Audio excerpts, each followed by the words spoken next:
It's a voice from the past being saved for the future, a rare recording of the American blues singer Leadbelly. The original dates back to 1934. Now it's being digitized and preserved for the future. You can see that it's bare aluminum.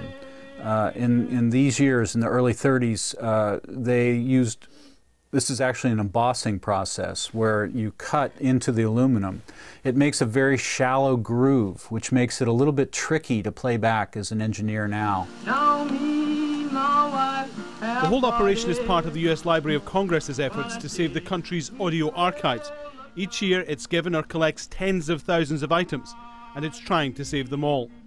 This is just a small cross-section of some of the things that have been donated over the past year. There are many different formats here, so many different challenges, and they range from very famous entertainers to voices from the US Supreme Court. From around the 150,000 items gathered each year, 15,000 will be digitized.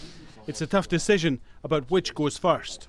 This tube has a recording from 1896, Do We Want Him? This is actually a campaign song for William McKinley. This is a 24-track, 2-inch analog tape master for a Judy Collins album. This is called a Mother, and from this you can make a metal stamper from which 78 discs were pressed. It will take several lifetimes to work through all there is to save, but many believe it's worth it.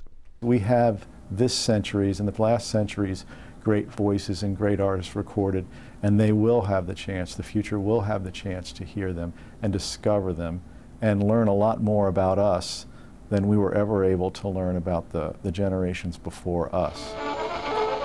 We've been recording sound for more than 120 years, and some of the earliest work is in a poor condition, but that hasn't stopped the library. This is Irene, a high-tech machine which scans early recordings, even on wax disc, pushing them through a computer and playing the sound.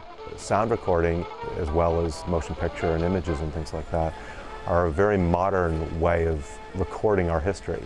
There's something about the information that's carried in even the human voice just speaking. Some of these things aren't musical performance, they're just spoken word. There is the chance with changing formats, something new, something wonderful will replace digitization. But for the moment, it's the best way to preserve America's sound jewels. Alan Fisher, Al Jazeera at the US Library of Congress.